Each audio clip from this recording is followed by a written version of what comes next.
Police में महिलाओं की भर्ती इसलिए और ख़ास होती है कि जो महिलाएं पीड़ित हैं, जो महिलाएं शिकायतकर्ता हैं, जो फरियादी हैं, उनकी शिकायत को सही तरीके से सुन सकें, उनके खिलाफ जो जुल्म है, जो अत्याचार है, उत्पीड़न है, उसके खिलाफ कानूनी कार्रवाई कर सकें, उनको न्याय दिला सकें।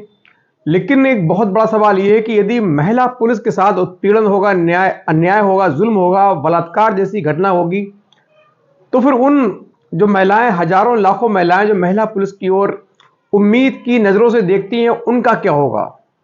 दरअसल ऐसी ही एक सनसनीखेज घटना अभी हाल में पिछले महीने बिहार प्रदेश की राजधानी पटना के पास एक जक्कनपुर पुलिस थाना है, उसमें जो सामने आती है। दरअसल वहां की एक पोस्टेड, जक्कनपुर कोतवाली में पोस्टेड एक महिला सब इंस्पेक्टर का उसी थाने के जो थाना अध्यक्ष हैं, वो उसको अपने आवास पर किसी सरकारी काम के बहाने बुलाते हैं। उसके बाद चाय में नशीला पदार्थ मिलाकर उसको बेहोश कर देते हैं। उसके बाद उसके साथ अपने आवास में बेड पर बलात्कार जैसी घटना को अंजाम देते हैं और फिर कैमरे से उसका जो पूरा न्यूड वीडियो शूट करते हैं, बनाते हैं। जब महिला पुलिस कर्मी की जब आंख खुलती है तो खुद को बिल्कुल बिना वस्त्रों के बेड पर पाती है और सामने खड़ा होता है जो उसी थाने का था थाना अध्यक्ष।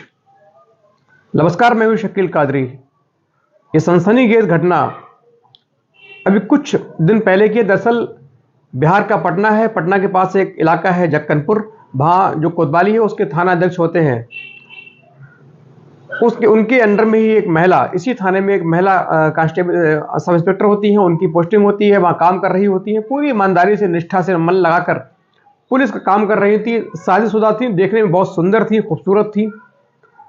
ये जो थाना अध्यक्ष है इन महिला दरोगा को देखकर उनकी ओर आकर्षित हो जाता है, उनको पाने की हर संभव कोशिश करता है, प्रयास करता है, लेकिन कोई दाल न गलते देख अपने जहन में एक बहुत गलत एक प्लान तैयार करता है उनको पाने के लिए। वो एक बहुत बड़ा अपराध, इसने जो खुद अपराध कंट्रोल करने वाला व्यक्ति होता है, अपराध को कम करने की जिम्मेदारी जिसके कंधों पर होती है, वो खुद अपराध को अपने अंदर दिमाग में पैदा करता है, उपजाता है। उसके बाद एक दिन इन्हीं महिला दरोगा को अपने आवास पर किसी काम के बहाने बुलाता है और जब महिला दरोगा पहुंचती है तो कहता है, क्या आप चाय लेंगी? वो कहते नहीं, मैं चाय नहीं पीऊंगी। फिर कहता है, ठीक है, आप बैठिए, मैं आपके लिए कॉफ़ी लेकर आता हूं। लेकिन बार बार कहने के बाद जो महिला दरोगा है कहती, ठीक है सर, थैंक यू, मैं पी लूंगी। उसके बाद चुपचाप उसमें कोई नशीला पदार्थ मिलाकर 2 कॉफ़ी, एक कॉफ़ी महिला दरोगा के लिए, एक खुद के लिए, उनके वाले कप में इसने जानबूझकर चुपके से नशीला पदार्थ मिला दिया था। और जैसे ही महिला उस चाय को पीती है, चाय फिनिश होती है, उसके कुछ मिनट के बाद महिला सिपाही को होश नहीं रहता है। वो बैठे बैठे बेड पर, जो सोफा है उस पर बैठे बैठे ही अचेत हो जाती हैं, बेहोशी हो जाती हैं, नींद में खो जाती हैं। उसके बाद ये जो थाना अध्यक्ष है उन महिला को अपने बेड पर उठा के ले जाता है, उनके सारे वस्त्र उतार देता है। उसके बाद उनके साथ बलात्कार जैसी गंदी जघन्य घटना को अंजाम देता है। उसके बाद अपने फोन कैमरे से उनका न्यूड वीडियो शूट करता है। कुछ देर के बाद जब महिला को होश आता है तो वो जब अपने आसपास जो बॉडी है हाथ चलाती हैं तो उनको पूरी बॉडी निर्वस्त्र नजर आती है, बिना कपड़ों के उनकी बॉडी पूरी बेड पर लेटी हुई थी, बिन कपड़ों की थी। उनको क्या एक हैरानी होती है, अचंभा होता है। वो देखती हैं कि मैं तो अच्छी खासी मिलने आई थी थाना अध्यक्ष से, लेकिन ये मेरे साथ क्या हुआ। तभी सामने खड़ा जो थाना अध्यक्ष है उसको देखकर वो समझ जाती है कि मेरे साथ बिल्कुल अनहोनी हुई है, मेरे साथ बलात्कार जैसी घटना हुई है, क्राइम हुआ है। उसके बाद जो महिला है वो कहती है, तुमने क्या किया? मैं तो आपके पास बात करने मुझे आपने बुलाया था, ये मेरे साथ तुमने क्या किया? ये बहुत बड़ा अपराध है, तुमने मेरी असमत के साथ खिलवाड़ किया। तभी जो महिला जो थाना अध्यक्ष होता है वो कहता है, रुको, तुम और भी खूब, तुम मुझे पसंद थी, मैं तुम पर कई दिनों से तुम्हारे पीछे लगा हुआ था, लेकिन तुम मेरे हाथ नहीं आ रही थी, तुम बात नहीं कर रही थी, इसलिए मैंने ये रास्ता अख्तियार किया। मैं तुमसे प्यार करता हूं, तुमसे मोहब्बत करता हूं, मैं तुम्हें पाना चाहता हूं।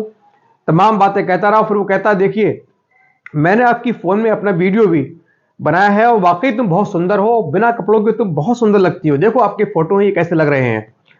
अब महिला जो पुलिस दरोगा है समझ चुकी थी कि इसने मेरे साथ क्या किया और आगे क्या चाह रहा है। उसके बाद ये कहता है, यदि तुमको किसी को तुमने आगे बाहर जाके बताया तो मैं सीधे ये जो फोटोग्राफ्स हैं, ये वीडियो हैं, सीधे आपके वायरल कर दूंगा, आपके पति के पास भेज दूंगा, आपकी नौकरी भी जा सकती है और आपके जो पति हैं वो भी आपको छोड़ देंगे, तुम्हारा जो परिवार है पूरा तबाह हो जाएगा। लिहाजा अच्छाई इसी में है, तुम चुपचाप मेरी बन के रहो, मेरे साथ रातें बिताओ, मेरे साथ वक्त बिताओ। हम दोनों किसी के पास इस घटना की खबर नहीं जाने देंगे, किसी को भनक नहीं लगेगी।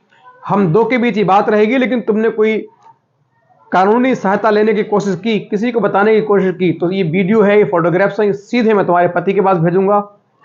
एक महिला दरोगा जिसके कंधे पर लोगों के जुल्म, जो फरियादी महिलाएं हैं, उत्पीड़न की शिकार हैं, उनको न्याय दिलाने के लिए, कानूनी कार्रवाई के लिए जो पुलिस में भर्ती हुई थी, आज वो खुद को असहज, बेसहारा महसूस कर रही थी कि ये कानून की रखवाली, एक महिला दरोगा वो खुद अपराध का शिकार हो चुकी थी, षड्यंत्र का शिकार हो चुकी थी, लेकिन जानबूझकर, सबको जानते हुए, कानून जानते हुए, तरीके रास्ते जानते हुए कुछ नहीं कर पा रही थी, बेबस थी। एक तरफ परिवार था, दूसरी ओर नौकरी थी। दोनों को ध्यान में रख के जो मुसीबत है, उसके साथ जो बर्बरता हुई, उसको भूल जाती है, चुप रहने में ही भलाई समझती है। उसके बाद ये जो थानाध्यक्ष है, लगातार उनको वीडियो भेज की धमकी दिखाकर, जब इसका मन करता, चूंकि दोनों एक थाने में पोस्टेड थे, मिलने में दिक्कत थी नहीं, जब इसका मन करता रात को उनको बुलाता, उनके साथ बलात्कार करता और उनको सुबह जल्दी अपने रूम से निकाल देता। अब धीरे धीरे वक्त गुजर रहा था, इसकी जो कारगुजारी है, इसकी जो गंदी हवस है, चाल है, ये षड्यंत्र है, अपराध है, ये लगातार चल रहा था। जब इसका मन होता, महिला दरोगा को बुलाता, उनके साथ बलात्कार करता, सुबह अर्ली मॉर्निंग यानी सूर्योदय से पहले ही उनको अपने रूम से निकाल देता। अब महिला दरोगा है, उनकी जो जुल्म सहते सहते उनकी हद हो चुकी थी, परेशान हो चुकी थी, लेकिन मजबूर थी कि यदि मैंने किसी से शिकायत की, जो आला अधिकारी हैं, सीनियर अधिकारी हैं, अगर शिकायत की तो मेरा जो पति है उनके तक बात पहुंचेगी, मेरा पति मुझे छोड़ देगा, मैं ना घर की रहूंगी ना घाट की रहूंगी, समाज में बदनामी होगी, बुराई होगी। लिहाजा उन्होंने पूरी घटना को दबाने में ही भलाई समझी, लेकिन जुल्म की सहते सहते इंतहा हो चुकी थी। अब वक्त आता है नवंबर का। नवंबर महीने में ये जो महिला है दरोगा है, ये महिला दरोगा है, थानाध्यक्ष है, इनके बीच किसी बात पर थाने में ही बहस होती है। वहां काफी पुलिसकर्मी खड़े होते हैं, जो महिलाएं हैं वो खड़ी होती है, काफी जो महिला पुलिसकर्मी खड़ी होती हैं, होमगार्ड्स होते हैं, लेकिन तभी इवन यहां तक कि फरियादी भी खड़े होते हैं, लेकिन दोनों के बीच कहासुनी हो जाती है, बातचीत शुरू होती है, दोनों में हाथ टाक होती है। उसी दौरान जो महिला दरोगा है पूरी घटना को शुरू से आखिर तक सिलसिलेवार तरीके से सबके सामने बयां कर देती है। वहां जो खड़े लोग थे उनको सुनकर हैरानी होती है, वो हैरान रह जाते हैं कि ये दरोगा थानाध्यक्ष कब से इस महिला के साथ इतना गंदा कार्य कर सकता है, लेकिन चूंकि सीनियर अधिकारी था, लोगों की मुंह खोलने की हिम्मत ना हुई। उसके बाद किसी तरह ये बात को दबाकर 30 नवंबर को 6 दिन की छुट्टी निकल लेता है, यानी 6 दिसंबर तक, 30 नवंबर से 6 दिसंबर तक ये जो दरोगा है ये छुट्टी चला जाता है। लेकिन छुट्टी खत्म होने के बावजूद भी ये ड्यूटी पर नहीं लौटता है। लेकिन जो बाकी लोग जो सुन रहे थे, जो तमाशबीन बने हुए थे, उनके द्वारा ये बात दबी जबान में बाहर पहुंचती है, लोगों को मालूम चलती है। किसी तरह ये घटना मीडिया कर्मी तक पहुंचती है।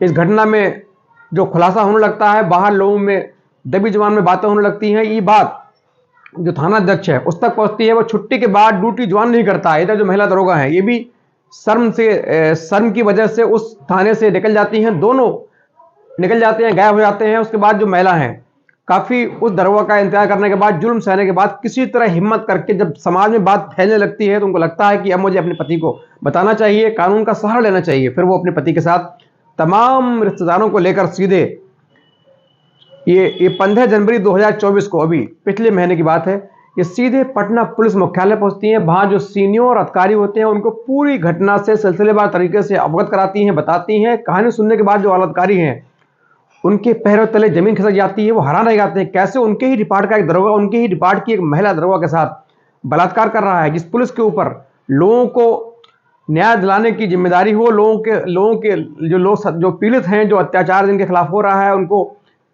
उनके लिए कानूनी सहायता दिलाने की जिम्मेदारी होती है। आज वो खुद कानून में रहते हुए उसके खिलाफ एक कानून का ही रखवाला ही उसके साथ बलात्कार जैसी जघन्य घटना को अंजाम दे रहा है। उसके बाद तमाम जो अधिकारी हैं फौरन जांच बिठा देते हैं।